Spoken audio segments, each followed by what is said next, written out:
Now for an in-depth look at the state of Europe's economy for 2013 and the economic outlook for 2014, I spoke to Jacob Kirkegaard. He's a senior fellow at the Peterson Institute here in Washington, and I asked him if the economic recovery we witnessed this year will continue into next. So if you're looking for global risks, I think we're going to have to look elsewhere than Europe next year.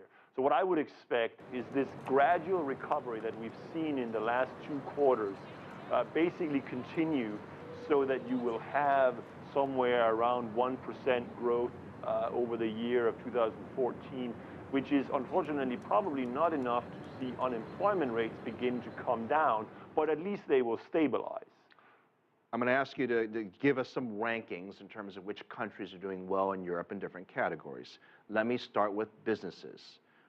Which area of Europe are businesses doing best? I don't think there's any doubt that both this year and next year, it's the places where there is most activity is going to be Germany and the countries immediately surrounding Germany to the east.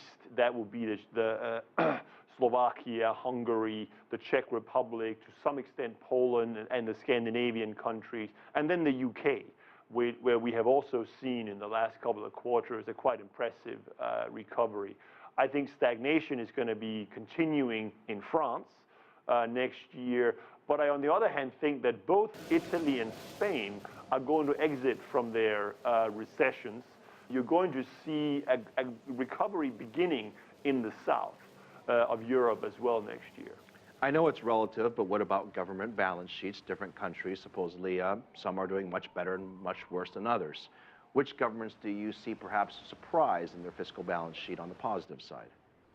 Well, I actually think that most of the peripheral countries, Portugal, Greece, Spain, even Italy, I think will surprise on the positive side on their government deficits, because growth is going to return.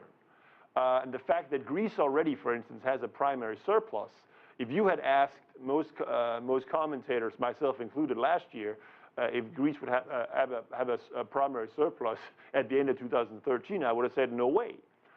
So I think the main upside surprise is actually going to be in the south, but it's also clear that, relatively speaking, balance sheets in Northern Europe, Germany, the Netherlands, elsewhere, Finland, are still going to be overall at a much better shape and much better level.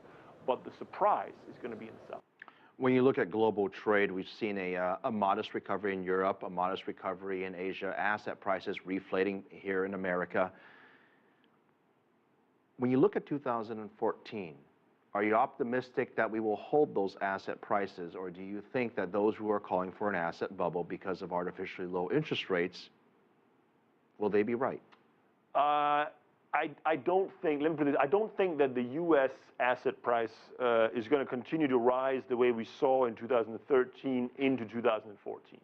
But on the other hand, I think that a number of Asian stock markets, as well as in Europe, actually have got further to rise, because they are not, in my opinion, as expensive relatively than if you compare it to the markets here in the United States, where I do expect at least some cooling down, if not the prick. I don't think there is a bubble, but the fact when the Federal Reserve begins to taper, which I believe will happen in the coming no more than 3 months, that will have a cooling effect on the U.S. market. So you're optimistic globally and also in Europe. Tell me the biggest challenge Europe faces next year.